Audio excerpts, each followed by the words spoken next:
So, good evening, everyone. Okay, so I feel like, woo, this is much higher now. It's a new podium.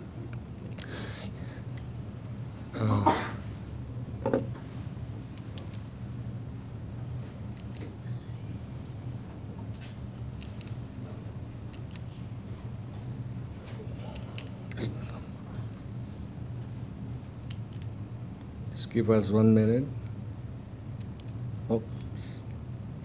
Okay. Hopefully it's going to work now. So yeah, we're here tonight to talk about learning to love. I don't have any recipe, okay? So sorry for disappointing you about that. But instead, we're going to take a deep dive into if you really want to develop love, if you want to really love, and you have to know why and how it works. What are the fundamentals that we need to consider when we think about developing love? So this is what we're going to be talking about tonight. And yeah, it's not working. We're going to need some help here. Okay. Well, I don't know if this is working or somebody had to do it. So that's right. Okay. Okay. Yeah, now it's working. Oh, in the monitor, yes.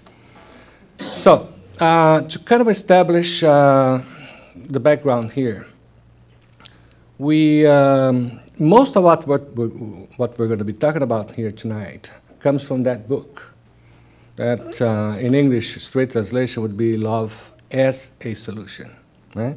From Joanna, Angelis, that's dated 2006.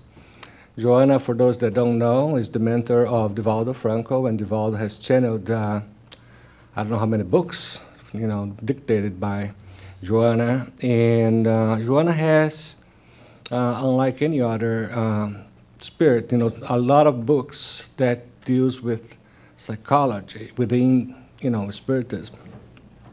And in this particular book, which is a great book, it's a really great book, so I really recommend those that have not had the chance to read it. Take the time. But Joanna is going to say that psychotherapy at present, nowadays, although very diverse, finally got to the point where some models talk about love.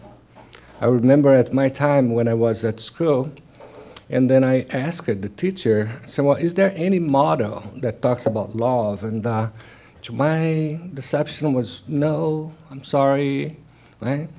But that changed it. And as we're going to be talking about in the next slide, about the evolution of, psychology has been going through. And Joanna then says, one can only be free and happy when he loves. So we're going to see more of that in the words from other people like Maslow. If you really want to be happy, you have to be free, and love is going to be the thing, the virtue that's going to set you free. Love provides safe guidance, to achieve self-realization and consciousness. Without it, then life has no meaning. Without love, life has no meaning. This is what Joanna is telling us. Well, actually, she offers, and on the opposite side of it, saying egotism bars solidarity and compassion, charity and love. And it's very easy to understand that. So you cannot love when you hate. You cannot be fraternal. You cannot do charity unless you have the ability to love. And so just real quick, because this is not what we want to focus tonight, but psychology has gone from, back in Freud's time when the thing was about psychoanalysis, which is not really done anymore. So very few psychotherapists around that really do what Freud used to do and taught so many people. And it was a 101, like you were the problem, and then let me understand what's behind that problem. You would psychoanalyze that person all the way to, his infancy, for example, to find out what was wrong. We move it from that, or psychology moved from that to a more systemic view, and looking at the person not in isolation. So that's when we started to have family therapy. Today we know there's, some people say that, for example, depression runs in family, right? Because we know that if in your family, if there's one member that's suffering from something like depression, it affects the whole group. All the way to something that's called postmodern. And from there, we started to see lots of research about things like compassion, self-compassion, vulnerability.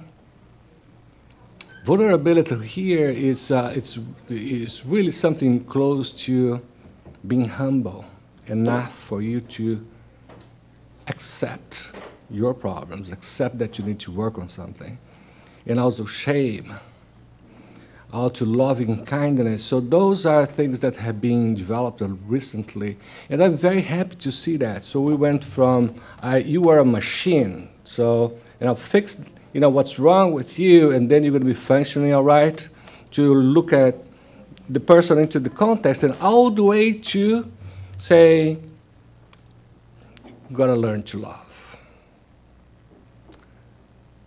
Love is going to set you free. And love, of course, is a big word. So love can translate into some of the stuff that we're seeing here. You have to develop self-compassion, for example. You have to develop self-love. Okay, that is the background. Joanna uses some of the terminology that's used here on Earth. And one of them is these organizing principles. So we're going to be talking about what is it, organizing principle. It's a very key concept for us to develop ourselves, to grow. But before that, there's this picture here showing the several parts, and this is one way to cut this, but this is going to show you the key compartments, if you will, of our brains. Let me see if there is, well, anyway, you see here in the lower part, this is the very first part of the brain that has been developed. It's called, it has to do with the reptilian brain. If you think of a lizard, for example, or a snake, you imagine their head. Okay, so they only have that part of the brain where we have everything that we need to survive, and that's fully automated. Like, for example, eating and breathing, and running and stuff like that. So it's fully automated. We all have that. And then remember, we're being developed. The way you see yourself today, we see humanity when it was, this is, of course, is the latest version of human beings, right? But we have started long ago. And over time, and we've been developing, and parts of our brains have been, or new parts of our brains have been added to that little stuff over there. The next one here is the limbic system, where basically it's fully automated as well. It's basically your alarm system, right? There's a little thing in there that's called amygdala, which is different than what we say amygdala in Portuguese. And that's the alarm system. That senses everything that's risky. So that's the first. When your eyes see something, your ears hear something that's not familiar to you, that limbic system is in charge of making you react. We say either freeze, flight, or freeze. Freeze, flight, or...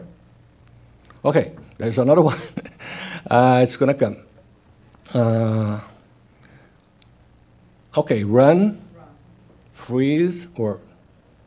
fight, not flight.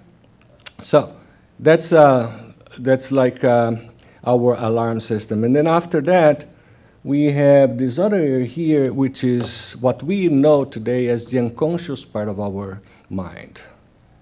In this case, of the brain. But of course, the mind, you can imagine the mind having the same compartment because it is the mind that's providing the format of that. So in that unconscious part, that's where we have all our files. Everything we have learned so far over not just this incarnation, but everything we've learned so far, from bad habits to good habits, from virtues to bad instincts, it's all saved in there, the latest version of it. And then in the red area, that's the part where, is the conscious part of the mind where we used to think. So that's the part that allows us to rationalize, to have emotions, to sense emotions, to understand sentiments, to rationalize whether something is good or bad, to make a decision, or whether you want to incorporate that as part of who you are. Now, who we are is something that we want to talk next here. So Joanna says the thing, beliefs and behaviors installed in our unconsciousness constitute organizing principles, which manifest themselves automatically, defining the character of the person. So, again, this part here will understand something, buy or not buy. Once that becomes something that you buy into, something that you want, and you want it for sure, it gets installed here. Just like you make a, if that part of in yellow is a big software, and that information goes over there. Now, whatever goes over there becomes something that is going to govern how you're going to think, how you're going to react, how you're going to work, how you're going to see life, how you're going to see the world. Could be like, for example, somebody say, well, according to my paradigms, for example, what we're talking about is, according to my software that I have here, this is how I see it, except that doesn't work that way. That part, the only part that is capable of thinking is here. Once it's there, you react automatically. And that's good and that's bad. That's good in the sense that, okay, you don't have to reinvent the wheel all the time. But if what is in there is a bad thing, it's going to make you make bad decisions.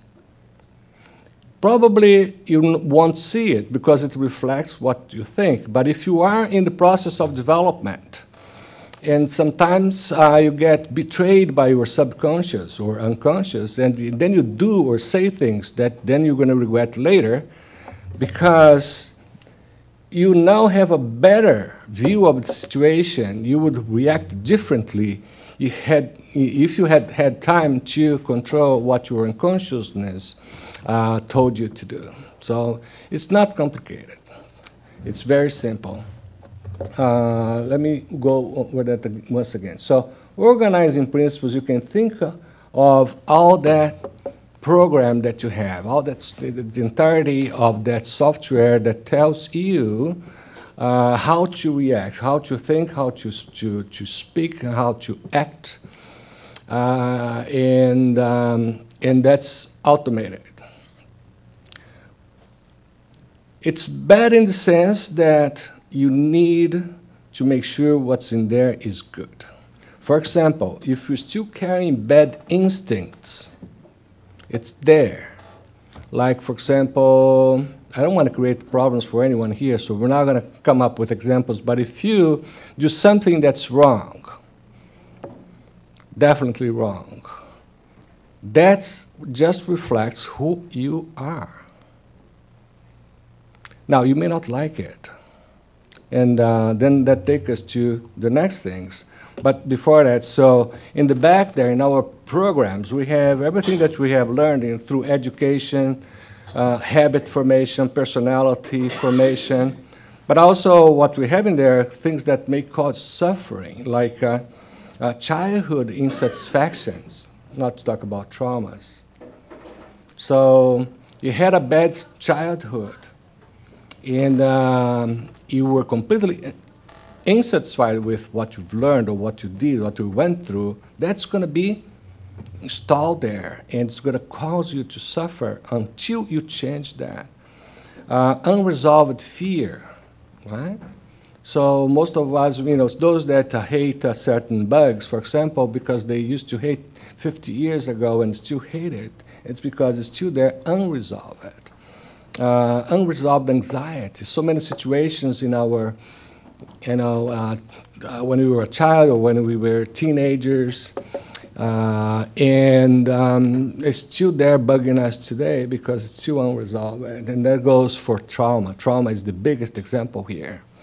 That's why, psychoanalysis, in this particular cases are very good because you need to understand where certain things started so we can help the person make peace with that situation.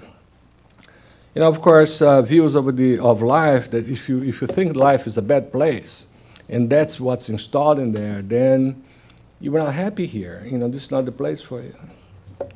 Okay. Also, what's in there? All the baggage from the past.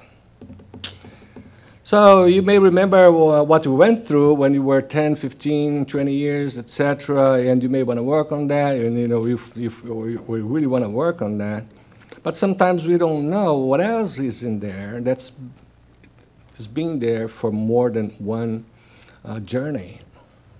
And it could be rough emotions, underdeveloped sentiments, psychological wounds is something used by another spirit that's called the Monstufo.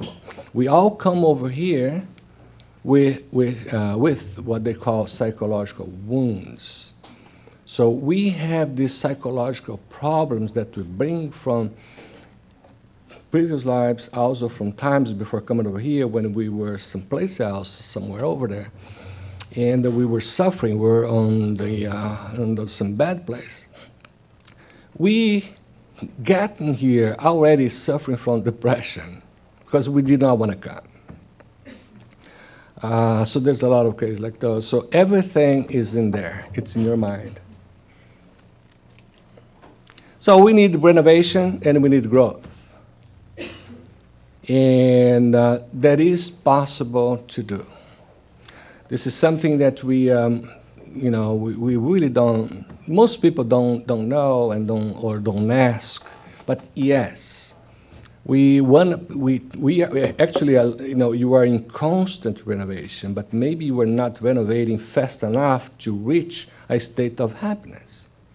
But maybe you don't know what you need to do, what you need to work on, and how to do it. And what's interesting, because somebody like Maslow, that one that most of you may have heard about, he was a psychologist 100 years, he was born 100 years ago. And then he came up with this hierarchy of the human needs, which became famous. He did a lot of other things, but this is what really people remember him for. And the very basic need, we're not going to go one by one here, but of course at the bottom, we had our physiological needs. So you're not going to be happy at all if you don't have anything to eat or to drink, right? So there's the first thing we need to satisfy to be happy. The first things are our physiological needs. Okay, then you go on, safety comes next. And then the need that we have for relationships. We cannot live alone. Then comes things like your self-esteem. All the way up to the thing that I want to talk about with self-actualization. And you cannot change this order here. You cannot say, well, I'm going to work on my self-actualization before I satisfy my basic needs, because it's not going to work. You're going to die before you get done. And self-actualization is the process we want to talk here tonight. And let me put the next one here thing. Let's keep in mind that the only thing that's written in concrete in our consciousness, and of course, transmitted to our brains are the laws of God. Everything else you can change. And you can, that process of change, we're calling here self-actualization, just to use the term of Maslow. But it's renovation. We have this need, and then Maslow is going to explain, as he elaborates on this, that those are needs. Those are not something that's nice to have. Those are human needs. We have the need to evolve. We have the need to grow. Sometimes you don't think about it. Now I'm telling you, you probably think, well, do I have that need to grow? Yes. We're destined to happiness. And whether you like or not, we are making progress. And at your own pace, that's a different story. But yes, we are here because we have made progress, and we were a central part of that progress. Okay, so Maslow also said, the ultimate goal of living is to attain personal growth and understanding. Only through constant self-improvement and self-understanding can an individual ever be truly happy. So, you can only be happy if you really look for constant self-improvement under whatever situation, circumstances. And self-understanding is the famous know thyself. You have to constantly be looking to ourselves and understanding ourselves. It's the only way we can fix something that we don't like is by understanding and accepting that we have something that needs fixing. Well, coming back to Joanna de Angelis, she says, we will always have to face uncomfortable situations. Here's the situation is this. There's no free lunch. The progress comes at a price. And what price is that? Here's the price. Situations in our earthly life, since they are part of our therapy for evolution and emotional enrichment. The next one is we're going to make it clear. Stability cannot be compared to something, or can be compared to something useless. A resource that is disastrous for our emotional health. Well, what Joanna is saying here is, in a situation everything is stable, you don't look for improvement. You don't have to do anything. Everything is working just as smoothly. It's only when you are challenged, one way or the other, and normally through suffering, through pain, that you react and look for a better way or a better thing, a better state of mind. So we are pushed to improve through suffering. Doesn't have to be that way. But unfortunately, most of us, one way or the other, can only move up or ahead by sorting out what is in the way. And that could be pain, could be suffering, could be one of those things in several different ways. Then we need new and better organizing principles for our minds to use as a default position. Okay, all this price we're paying for development, for growth, what it does, it's update our software here. It updates our guiding principles, our organizing principles. So you are not going to be, you can fake who you are, but you cannot change who you really are. So, and who you really are going to show up accordingly or according to what they call organizing principles. You can think about like an umbrella. I like to think of like an umbrella here with all this program that says, okay, I'll tell you everything that you need to do in the whatever circumstances. And that's not somebody telling me what to do, is what I put in there. So every time that's raining, I need an umbrella, where I need to do this. If somebody steals my car, here's what I'm going to do. If somebody offends me, here's what I'm going to do. It's all in there and comes out automatically. And as I said, it's good and it's bad. It's bad in the sense that as we evolve quickly, we don't like the stuff that's in there, in many cases. When we're talking about bad instincts, we have come to the center here, we have studied all these books, we have listened to all these lectures, and then we learn that killing is bad, for example, right? And you reject your old thoughts as they come to you.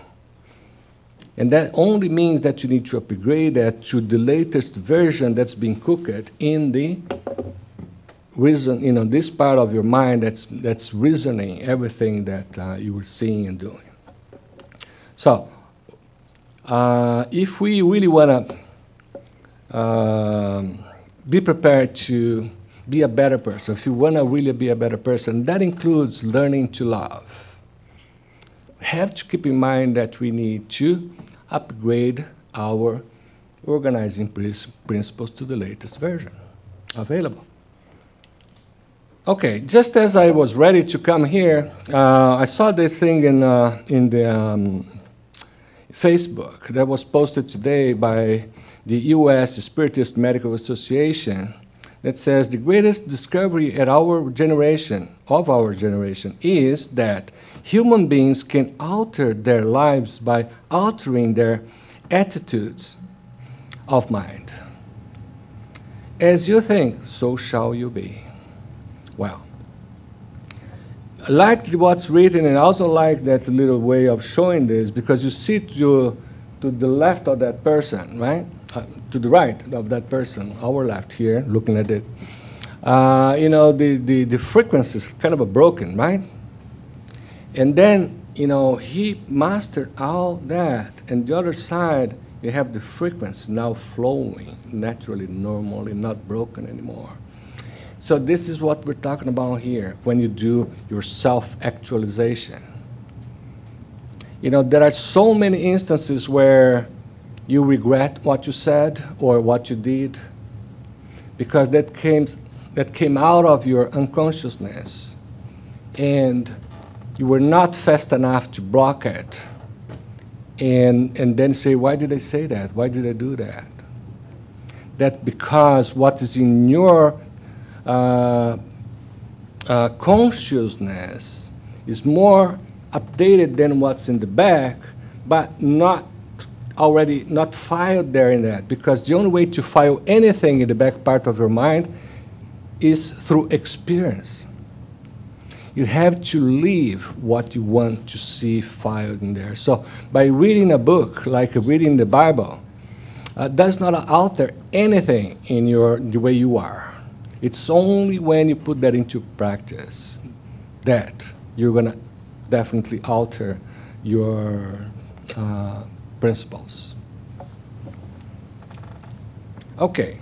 Joanna talks about eloquent values. The grandiosity of our moral values is measured by the sum of our ethical values and behaviors. And let's move on one more. In this world, though, it is easy to fake an emotionally healthy facade, while suffering internally from difficulties to dilute our conflicts.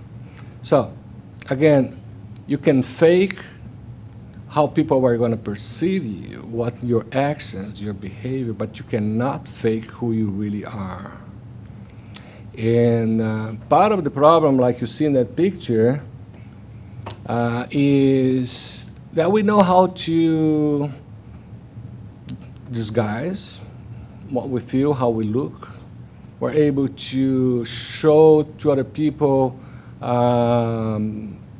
fake version of ourselves, and that's it's very well known that we have all those masks, and depending where you were going. So if I'm going to the center, then I'm going to put this mask here, right? I'm going to be this nice guy at center. But if I'm going to some other place, I may use another mask. But you cannot fake who you really, really are.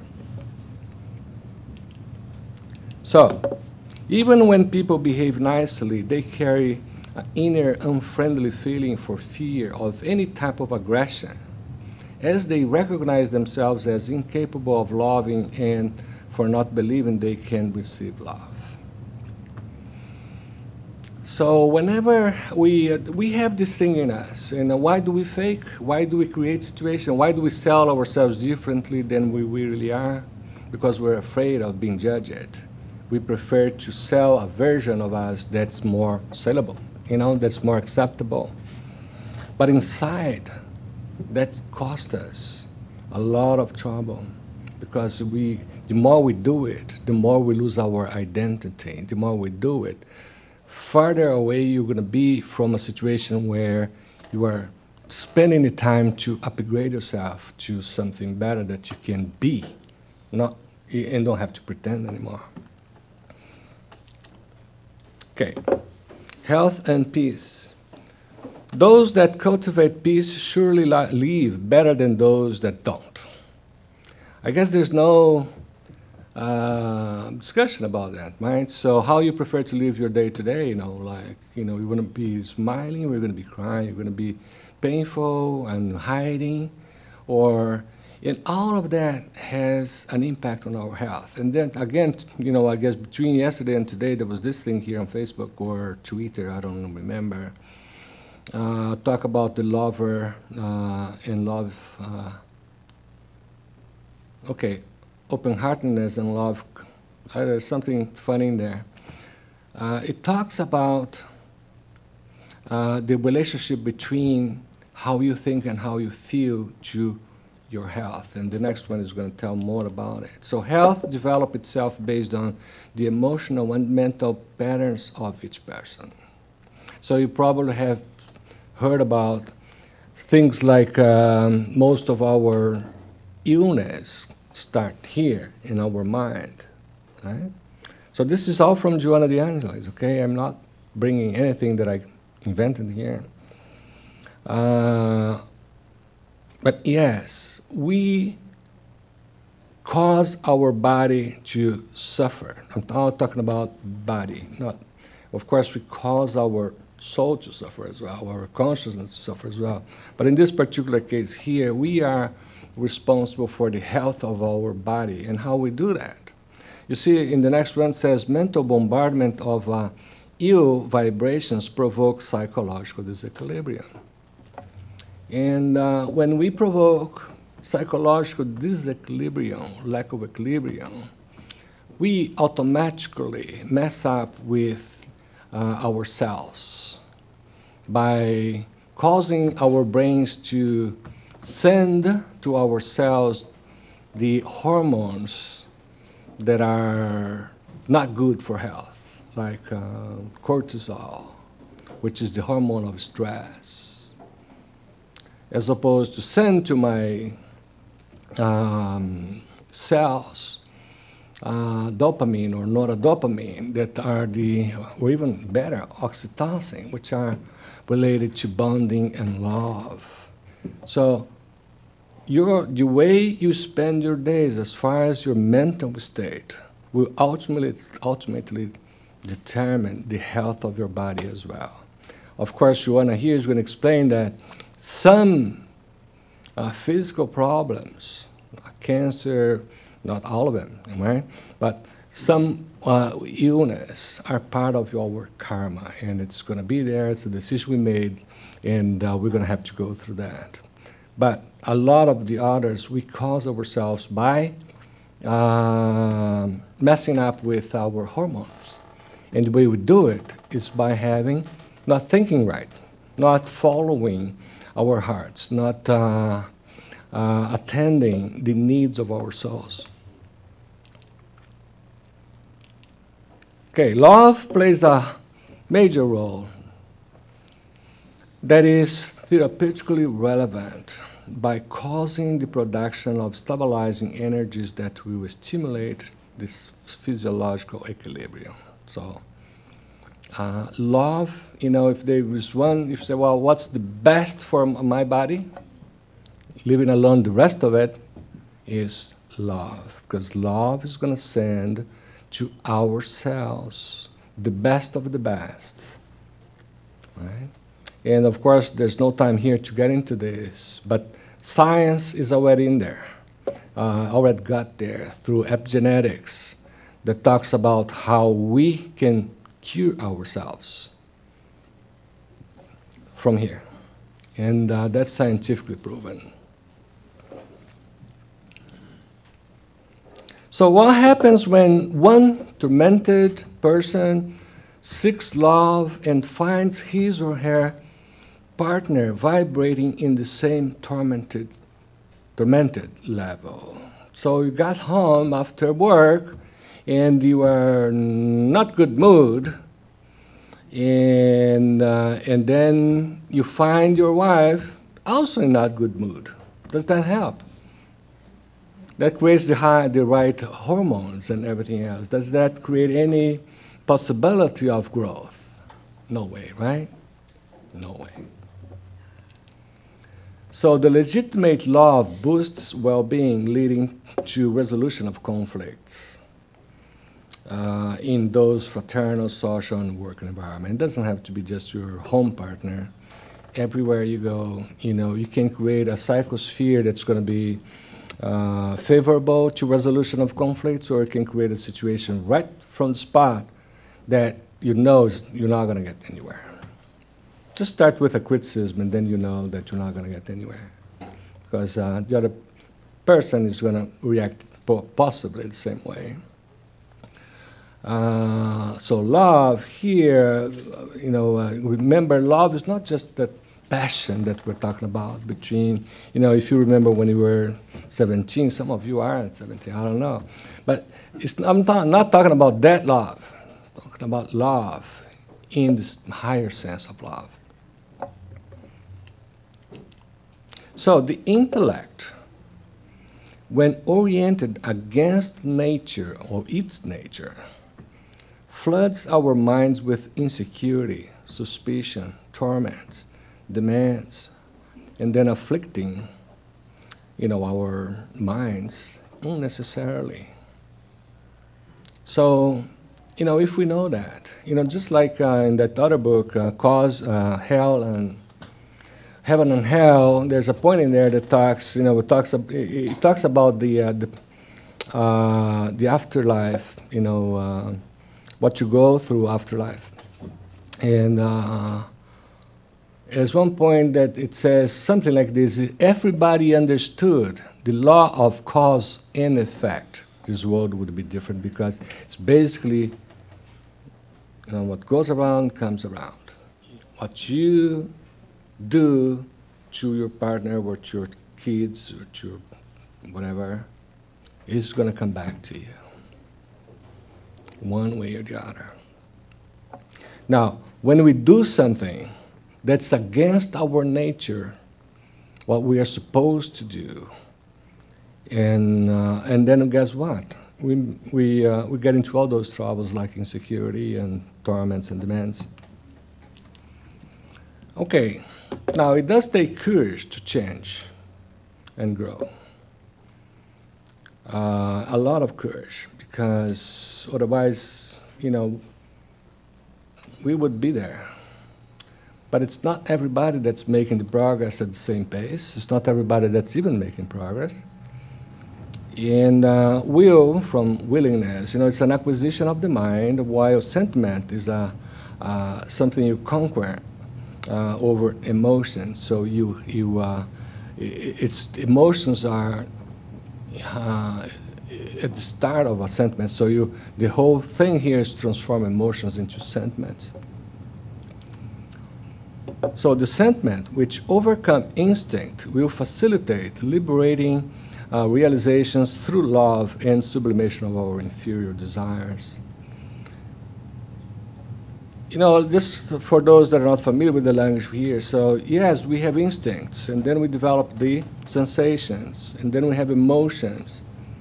And sentiments is kind of toward the end of this process here, from instincts all the way to love, who is the top of the top when it comes to sentiments. So every time you manage to dominate an instinct. So you're getting close to understand your emotions, and finally, at the end of the day, to develop that into sentiments that are going to be saved in that in the unconscious part of your mind, where we're talking about our principles, and that becomes you. You remember those guiding principles are you, are me. That's who I am. So the person with a lucid mind, the one who knows his own possibilities, dare to seek new mechanisms to reach enlightenment and peace, as opposed to accommodate himself by living with whatever he arrived here with, right? So it's the persons that are more lucid, the persons that are learning, the persons that are paying attention to what life has to offer, what is life all about, and he's curious, and he's also brave, has courage to transform. Then there's a long way to go, but he can make a lot of progress. Alternatively, you're not going to make any progress at all. All you're going to do there is say, well, this is who I am. I'm sorry. Cannot give you anything better. But yes, you can. Not in the same day, though. It takes time and work. So it is impossible for us to behave better, any different than today, unless we think better thoughts. Everything starts with your thoughts. And we need then to begin to think about how we think about, well, what we think about. So you can live a life just automatically and say, well, my subconscious knows everything, so I'll just relax. So of course you're not going to progress anything. But the minute you are starting to think about what you think about, and then you say, wow, why do I think about what I think about? Is that good or bad? Can that be better? And then your chances of starting an inner transformation is pretty good, or is right there. So nobody is able to advance spiritually without the benefits of personal sacrifice. Again, comes with a price. And the efforts to overcome the stages of growth. And that's given, okay? So unless you work on something that's going to make you better, unless you start thinking about what you think about and how better that could be if you thought about whatever in a better way, then you are not moving. It's not going to come to you. It's not going to come to you. So most of the times when we're talking about in a situation like here, for example, about inner transformation, and I say, well, I've got to work on your inner transformation. Then say, oh, okay, I got to go home then because I need to read this book about inner transformation. That's not going to do much. It's only when you reflect about that and you compare it to your principles, your paradigms, the way you live your life today, the way you see life, the way you see each other. It's only after that, when you internalize and then put into practice, that you're going to move toward a better point. So the truly wise person knows himself, overcome the painful trials in this transitory existence, keep himself active, working, and in a way that's noble, and then never give up on his objective to reach a higher spiritual level. It's very easy to give up, right? It's very easy to take a vacation. So, well, I guess I'm not going to work on my spiritual progress this year. I'll take a break. Okay. One thing that I like to say is God is eternal. We are eternal spirits, so what's the rush? We have eternity, right? But how many times do you want to keep coming back here in the same situation? Wouldn't it be much better if you were prepared to take the the train to the next station. It's much better. So by knowing himself, he enlightens himself with love and remains as a light wherever he may go, thus diminishing the shadows that might be on his way. Another thing that I like to say that I learned somewhere is, if you know ahead of time you're going to go through a tunnel on your way, of course, you know, tunnel is a tunnel. It's going to be dark and all that. If you know you're going to go through a tunnel, what you do, at least you get a flashlight, right? So, but there's a lot of those in our day-to-day lives. You know, and you can predict we're going to get into a tunnel in the next day or two or month or two. What you have to do is to enlighten yourself, to prepare yourself for that situation. And in other terms, in thinking about more, I'm thinking about bigger. The tunnel is here. We are in the middle of the tunnel. And yes, there is a light at the end of the tunnel. So are you enlightening yourself to make the rest of the journey safely and get to that other place that's sunny, cleaner, and better? Well, it is necessary, though, to develop self-love. So it is necessary to develop self-love, as self-rejection can otherwise dominate our intimate reflections about ourselves. Very important thing here in the age of study of the mind and the soul and the spirit. Self-love is just like in that first slide Joanna was telling us. Yes, psychology got in there finally. Self-love is absolutely mandatory, because you cannot love anybody until you love yourself, because you won't know how to love. Self-love starts with the comprehension of our own limitations and the personal difficulties which we still have to resolve. So have to understand ourselves, have to know ourselves. The better we can. We need to know our limitations, and we need to understand how it works, what are our ways around that, what we need to do to improve it, and then you are in the right way. Okay.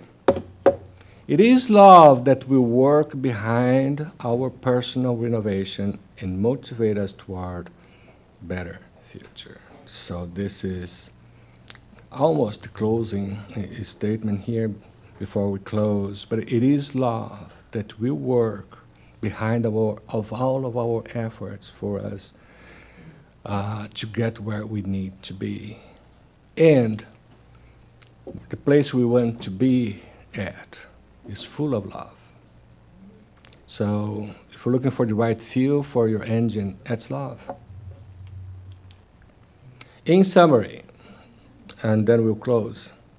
We started to talk about that thing in there, and then we say, okay, what's in there defines who I am, what I do, what I say, if I am faithful or not, if I do charity or don't, if I know how to love or not. It's all in the back of your mind here. And they reflect your life experiences. Everything you have gone through, experienced so far, everything you have done, including the progress that you have made so far, it's all in there, in your subconsciousness, governing how you live your life today, right? Which is called your organizing principles, is your main software, main program. And we need to keep working on improving our organizing principles so we become a better person. And, in other words, who we are, how we think, how we feel. Once you've done that, guess what? You're not done. You have to go back and keep improving again. you know, and you use your self-love because you love yourself. And you know about self-actualization now. You have to keep improving who you are and there's a mechanism. And that mechanism works through experience. And then you close the circle once again. There's no way you can go by that system. There's no way you can go through it unless you do that. It's living and learning and living, and then internalizing, and that becomes part of who you are, and only after that you are who you want to be. And have you all a great weekend. Thank you very much.